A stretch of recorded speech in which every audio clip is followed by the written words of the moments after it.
Sports. Review all of the weekend action and weekend all of the big plays with Gianna Cephalou and Gabriel Stovall. 6 Sports Saturday, Saturday mornings at 9:30 on News Channel 6.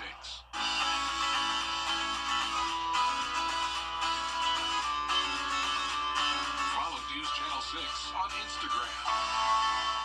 Live 5 or 6 is weather coverage you can count on.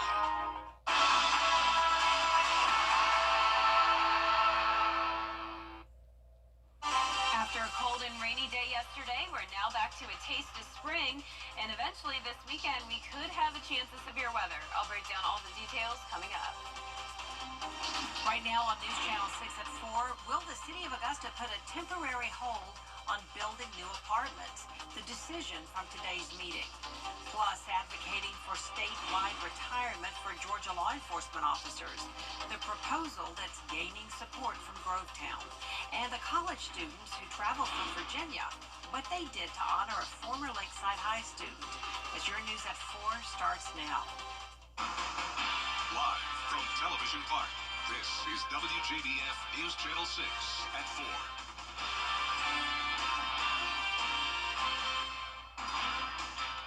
Good afternoon, everyone. I'm Jenny Montgomery. Thanks so much for joining us. Coverage you can count on begins with Augusta commissioners making the final decision on who will work with the UGA School of Government on a top-to-bottom review of the city charter. It hasn't been changed in 30 years. The plan is for commissioners to get a report from the charter committee to approve the recommendations, then forward them to state lawmakers. The city has approved $320,000 for this charter review. Augusta City leaders are looking to curb the number of apartments in the downtown area. Today, they're considering imposing a moratorium on future apartment construction in hopes of encouraging more single-family homes. Realtors say the increasing number of apartments hinders building single-family homes. If approved, city leaders say the downtown business district would not be included in that moratorium. We'll let you know what commissioners decided tonight on News Channel 6 at 6. Happening now, the unveiling of Augusta's new mailboxes for the homeless population. The Homeless Task Force installed the mailboxes in an effort to remove barriers for those trying to get back on their feet and help them receive important documents. They're located at Gap Ministries on Green Street. We'll have more on today's unveiling tonight at 10 and 11. It's time now for our first look at the weather, and for that we turn to our chief meteorologist, Jenna Petracci. Much nicer today than yesterday. Yeah, just 26 degrees warmer in Augusta. No Wow. big deal. Yesterday we were in the 40s. Now we're into the 70s, so it feels like a completely different season. And notice the entire CSRA is seeing temperatures around 25 to even 30 degrees warmer than this time yesterday. So that's putting us in the low 70s here in the CSRA. 73 in Sylvania, 72 in Thompson, Augusta at 73 degrees as well. Crawfordville at 70 and Saluda is in the upper 60s, but overall pretty consistent temperatures and blue skies for everyone this afternoon. So here's a look at our Terry Lambert Hyundai Skyview cam outside Television Park.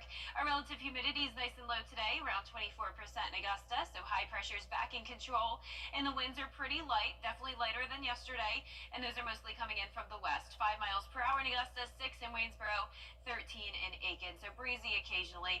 For the rest of our evening, we'll see that west-southwest wind. Temperatures in the low 70s, but then upper 60s by 7 p.m. Remember, we're having some later sunsets now this week, so that'll be nice to enjoy the sunshine and warm weather a little bit longer. Our satellite and radar is showing clear skies for everyone with high pressure down in the Gulf. We do have that stalled frontal boundary out towards the west, and that'll eventually bring us an increase in clouds on Thursday, along with a chance of some isolated showers. Temperatures are definitely warming up. We'll have several days this week in the upper 70s and even some low 80s. I'll have more details with a look at the 10-day forecast coming up soon, but back to you, Jenny. All right, thank you, Jenna. A local couple is facing child abuse charges in Richmond County. Authorities say Ulysses Rhine held down a 13-year-old while Yolanda Rhine hit the teenager on her legs and back with an extension cord. The teen and her brother were temporarily moved to foster care. The Rhines are charged with cruelty to children in the first degree. Building support for a statewide retirement plan for Georgia police officers. Isabella Moody speaks to one of the officers behind the effort and why he says it's important.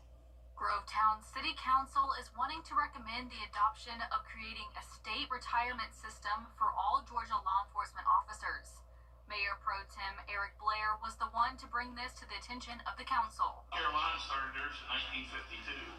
Alabama started theirs in 1945. Mississippi, they've had one since 1958. Georgia is one of the few states in the nation that do not have a state retirement plan, and I think that our legislation needs to consider that. So that's the idea of this resolution. Right now, the retirement plan in Georgia is based on various municipalities or county governments one works at. So there are no portable retirements allowing officers to carry over years of service to go from one job to another, unless going from one that is a part of the Georgia Municipal Association. You have somebody that starts at a local department and spends 5 or 6 years and then says, oh, well, I want to go to the state patrol. Well, that's 5 or 6 years that they're not going to have the credit for. They're going to have to go and start over again at the state patrol or the GBI or vice versa. Grovetown Chief of Police Jamie Kitchens told me the job is not only difficult in nature, but they want to have more incentive on bringing in new officers and retaining them. I'm just representative of many. I guess I'm just the loudmouth that's got out here. Nobody should expect anybody to give 40 years in this profession with what it takes on you physically, mentally. All right, this time, please cast your vote. Motion passes. Grovetown will bring the resolution to state officials to show that they are in support of this idea and encourage surrounding counties to do this as well. In Grovetown, Isabel Moody, WJBF News Channel 6. If you live in Grovetown and have debris from recent storms, next Monday is the last day for free pickup. If you have trees, tree trunks, long branches, or other vegetative storm debris, make sure it's by the roadside, unbagged by 5 p.m. on March 17th. If you have questions, call the City of Grovetown's office at 706-836-4576. Local organizations are teaming up with groups from across the country to help with Hurricane Helene relief efforts. Bria Smith shows us how it's helping homeowners in our area. It's homes like this that the North Georgia Conference of the United Methodist Church works on with various groups. This time, it's a group of college students from Virginia Tech using their spring break to help with hurricane cleanup. We'll let some people start in this room. From March 8th through the 15th, students will be helping residents in the area with debris cleanup and home damages. And then you're going to hit each one of these. The effort is made possible with the partnership of the Ryan Clark Scholarship, whose mission is to honor the late Ryan Clark through community service-based scholarships. Clark was a Lakeside High School graduate attending Virginia Tech when he was killed during the campus shooting in 2007. My Virginia Tech family, they've come to Augusta to help us try and recover, get back to our new norm of Hurricane Helene. So I came to say hello to family. If your family came to town, would you not come and say hello to them? I mean, I'm so proud of these young people. They are what our community is about. They're what community service is about. It is what the Ryan Clark Scholarship is about. Organization leaders say they want to help more families whose homes are still heavily impacted by Helene and getting them back to a livable state. For more on how to help, visit WJBF.com. In Augusta, Bria Smith, WJBF News Channel 6. A big celebration today at Butler High School for the state champion boys basketball team. Yay for them. It's been nearly 60 years since they've won the title. School leaders held a pep rally for the team where players got to cut the net for the first time since 1966. The Bulldogs have reached the state championship game 3 times in the last 14 years, but haven't been able to get over the hump. They also lost 8 of their first 15 games this year, but won their last 14 to call themselves state champs once again. All year long, man. Those young men behind me, man, they didn't flinch. Even at times, to be honest with you, when they coached like they flinched.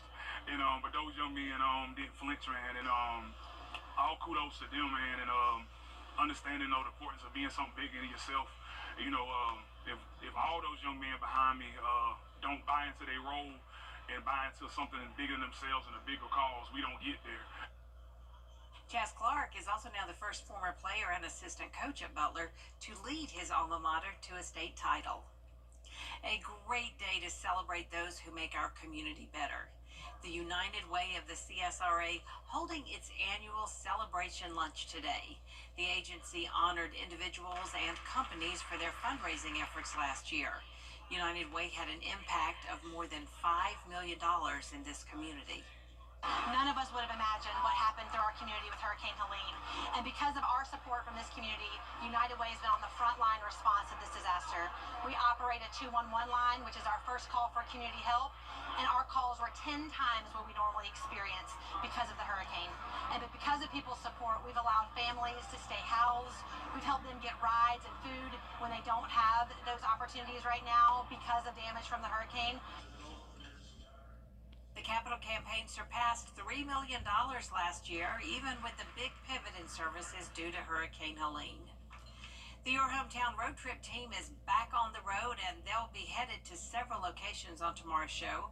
First, they'll swing by the popular Rude Boy Deli, then the Back to Nature Garden Center, and finally, they'll stop by Crawford's 00 Farm to find out about Scottish Highland cows.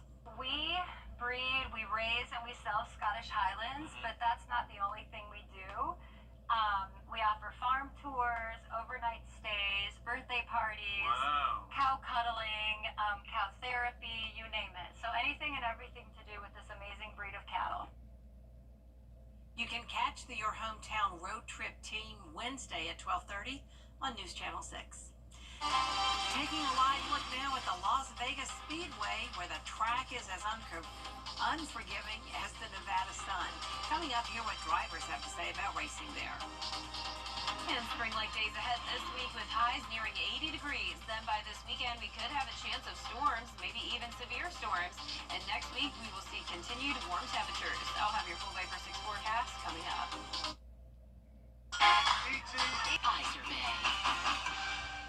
Get clear, accurate stories that don't waste your time at WJBF.com. Drivers, start your engines. Chris Matthews has a preview of what you can expect this NASCAR weekend. NASCAR making its annual spring pit stop in Las Vegas this week. There are all sorts of stories brewing. Can Christopher Bell become the first driver in 18 years to win 4 races in a row in the Cup Series? We'll keep an eye on the hottest driver in NASCAR, but that's not all. Bell to the lead. That is the sexy story in Vegas this week. Can Christopher ring the bell in Vegas? And that is going to do it. Christopher Bell goes. Don't count him out. He's rolled into Las Vegas 10 times with 5 top 10 finishes. What an effort by the 20 of Christopher Bell. Bell edges ahead and wins 3 in a row. Kyle Larson last turned the hat trick in 2018, the back-to-back-to-back. Larson is looking for his second straight Pennzoil 400 win and 4th overall win in Las Vegas. It's just a fun track and one that we've, for whatever reason, had some success at. The time, and Kyle Busch will pay you back. The other Kyle, the Las Vegas Kyle Busch, is also looking to snap the longest winless drought of his career. 61 races without a checkered flag. Before Sunday's 400 Cup race, don't forget the Liuna Xfinity race on Saturday. You can also watch that one on the CW. And you'll see the 18-year-old phenom everybody's talking about, Connor Zillage. It'll be a fun weekend, of course. Aren't they all in the sports and entertainment capital of the world? In Las Vegas, I'm Chris Matthews. Coverage from the Las Vegas roadway begins Saturday, March 15th with the NASCAR Countdown live on the CW at 4 p.m. We now know the headliners for the annual Rock for Dough concert.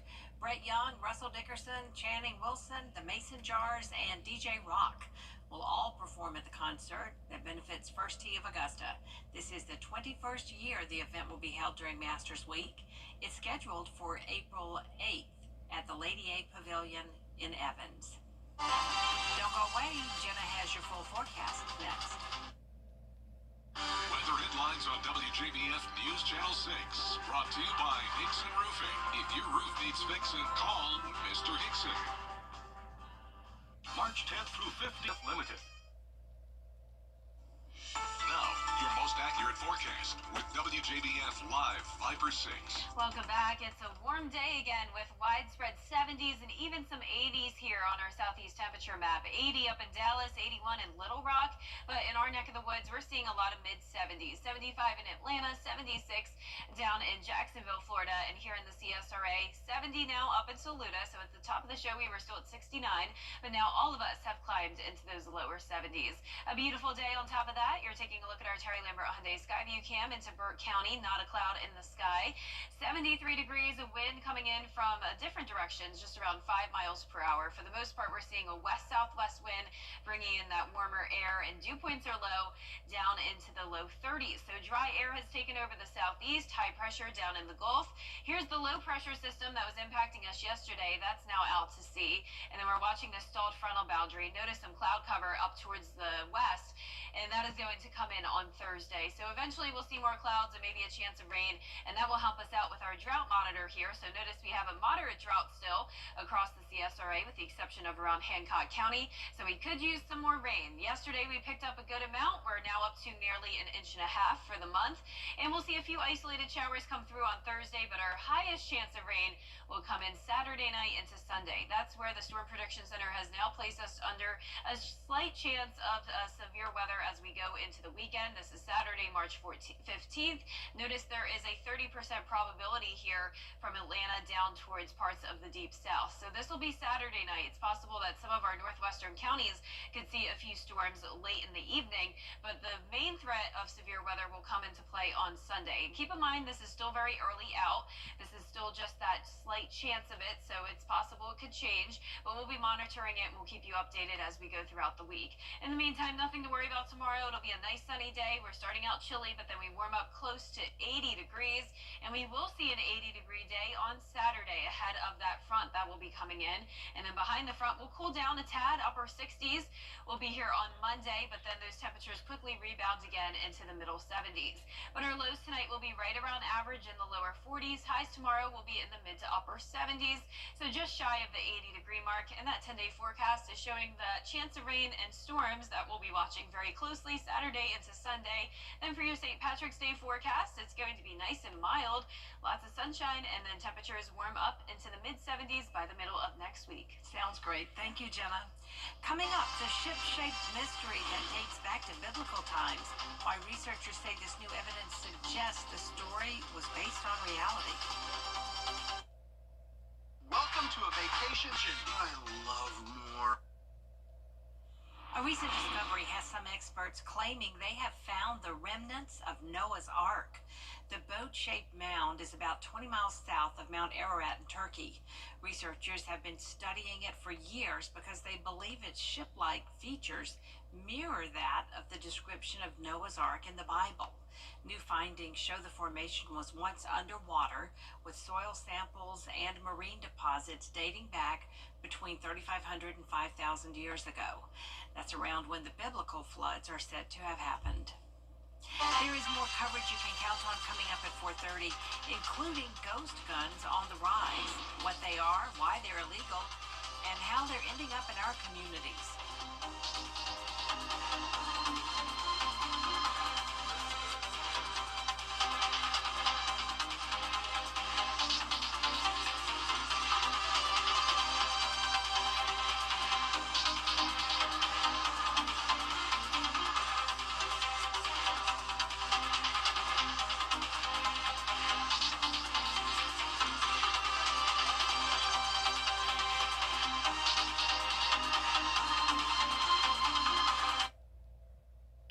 Injured and thinking of taking on the insurance company alone? Hit the brakes. Call George Sink Injury Lawyers. We'll take care of everything, so you don't have to.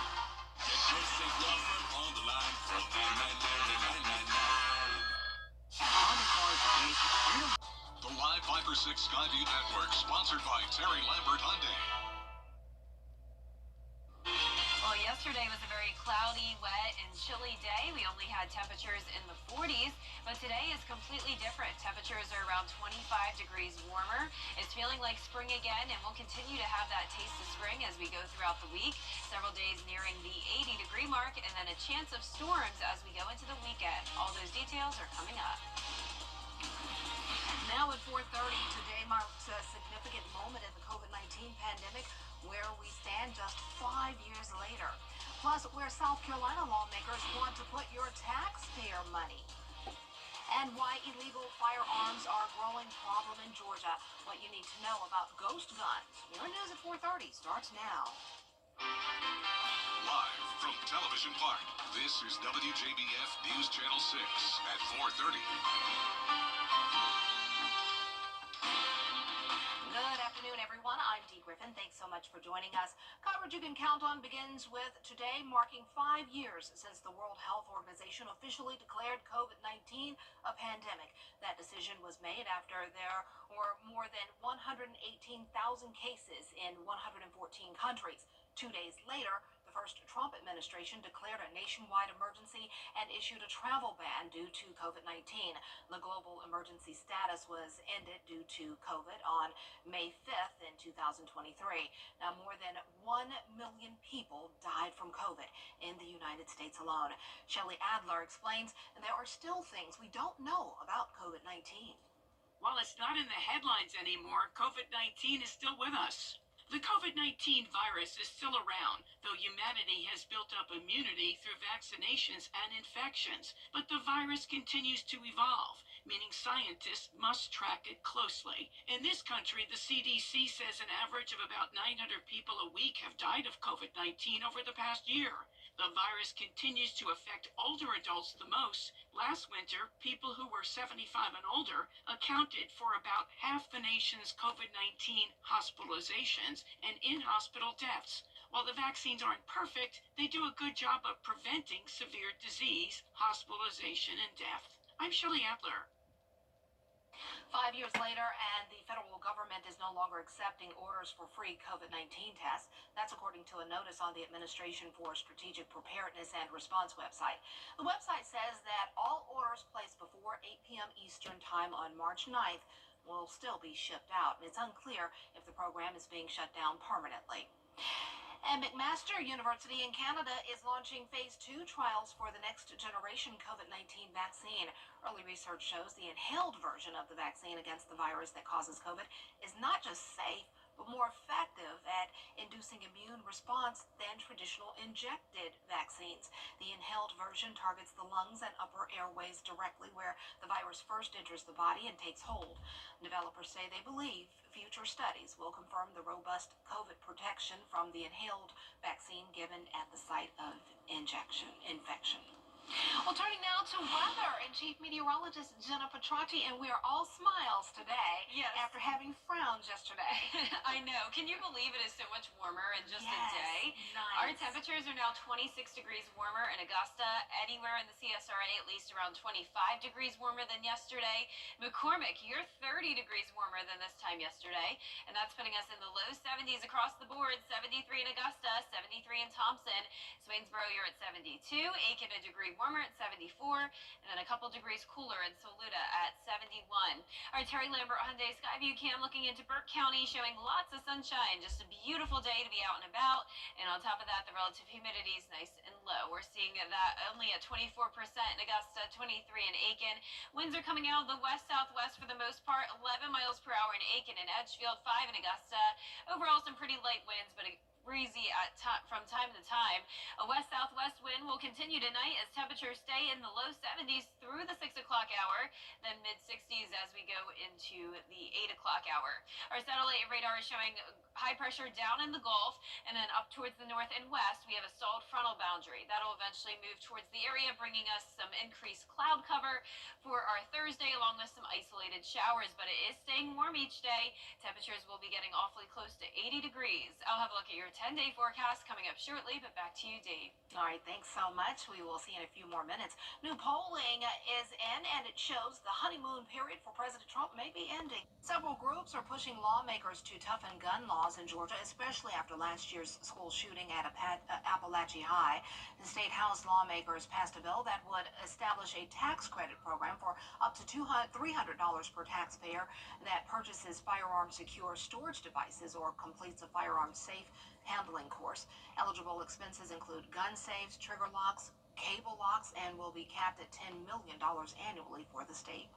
Another devastating group of those 30% of firearm deaths under age 19 that are suicides. And any of us would be devastated to find out that ours or one of our family members or extended family or friends, firearms was used by a child, someone under 19, to end their life. The bill states that each taxpayer can only receive the tax credit once in their lifetime, and if approved by the Senate lawmakers, it would run from 2026 through 2031. Ghost guns are illegal firearms that have no serial numbers or are modified to make them fully automatic weapons, and they can be made at home. Christine Quigley is digging deeper into when they cross the line into illegal territory. According to the Bureau of Alcohol, Tobacco, and Firearms, between 2017 and 2021 in Georgia, there were 250 traces of recovered ghost guns or privately made firearms. For the period between 22 and 23, that number more than doubled. But what is it about these guns that makes them illegal? Shift this over from one side to the other, it makes it either full automatic or semi-automatic.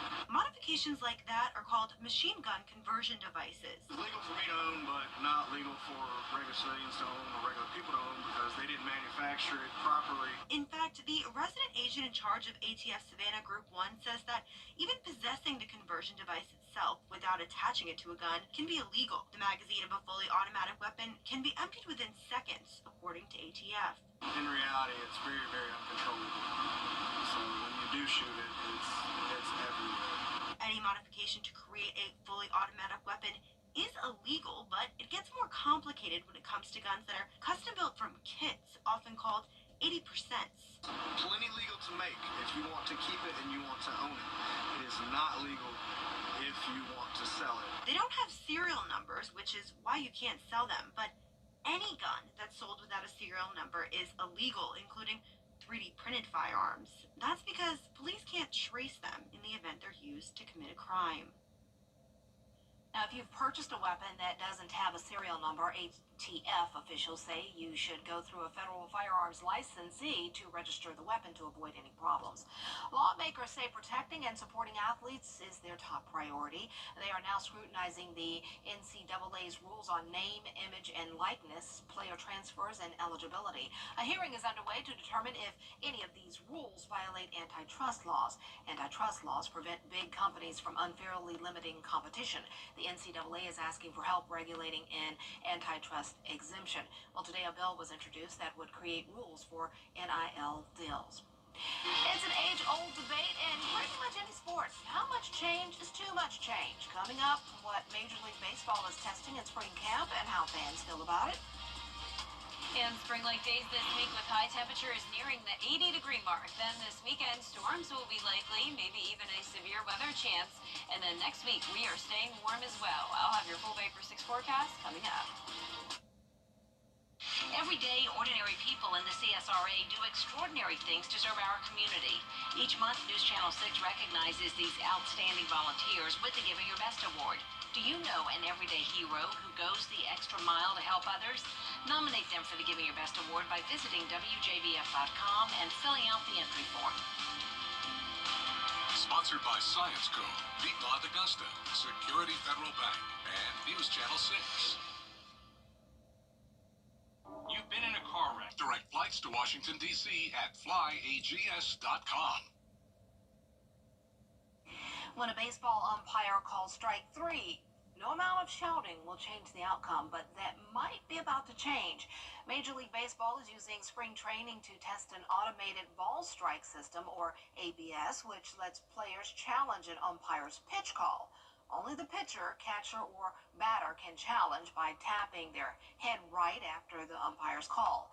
Then, within seconds, using a series of cameras around the field, the program shows the fans a game or watching on TV where the pitch crossed the plate in relation to the strike zone. Players and fans are divided.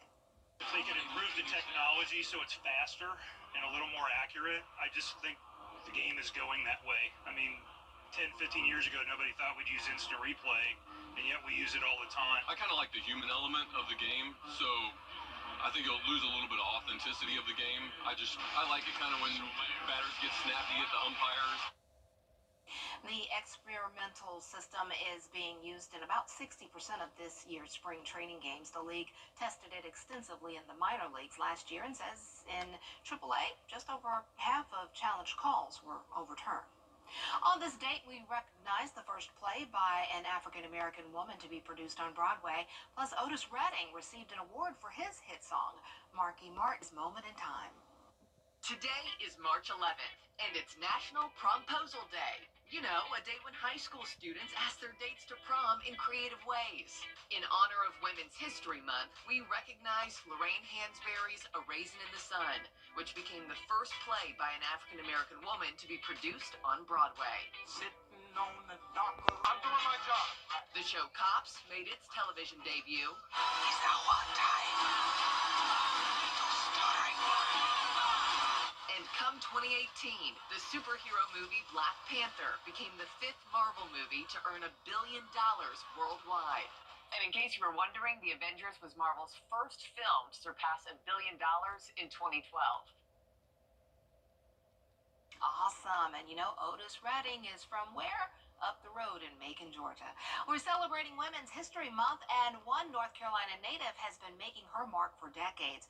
Born in Durham, Shirley Caesar is the first lady of gospel. She started singing at a young age to support her family. She dropped out of North Carolina State and joined the gospel ensemble, The Caravans, before going solo. Shirley Caesar has won 11 Grammys and has been nominated nearly 30 times. And you know, everybody does the spoof of her gospel song, I got greens, tomatoes.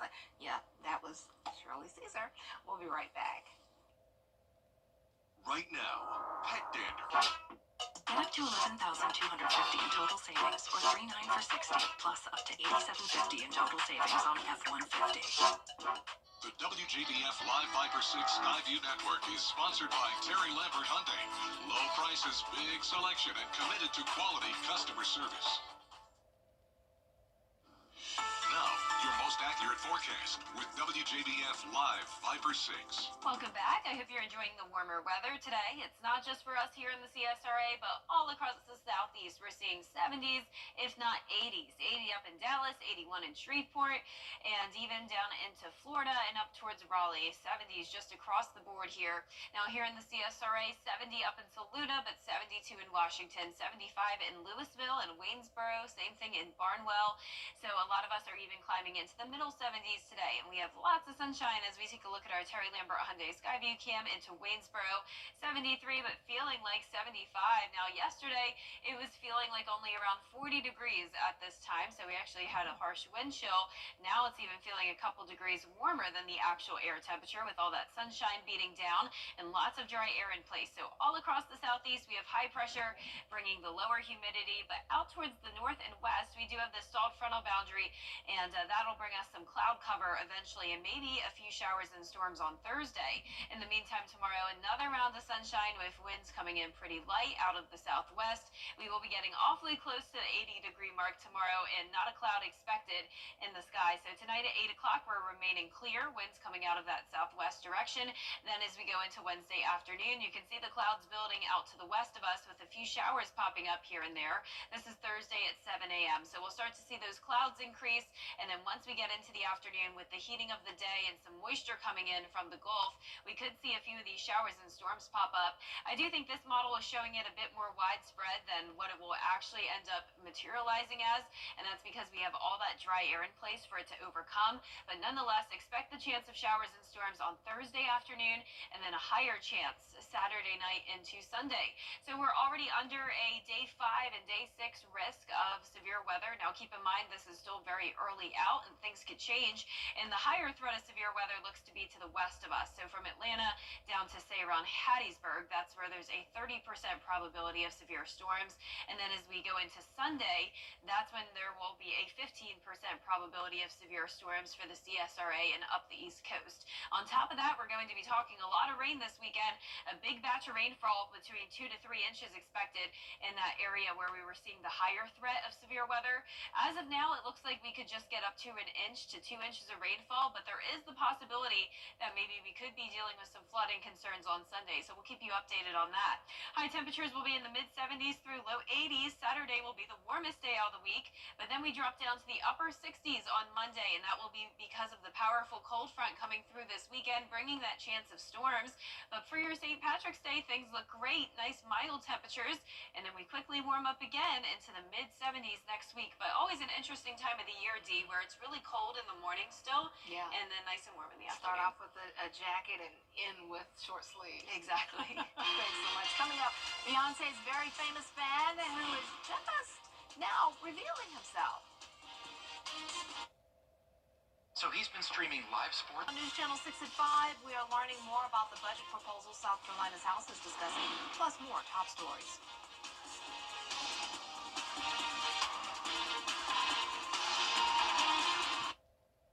Weather headlines on WJBF News Channel 6. Brought to you by Hickson Roofing. If your roof needs fixing, call Mr. Hickson.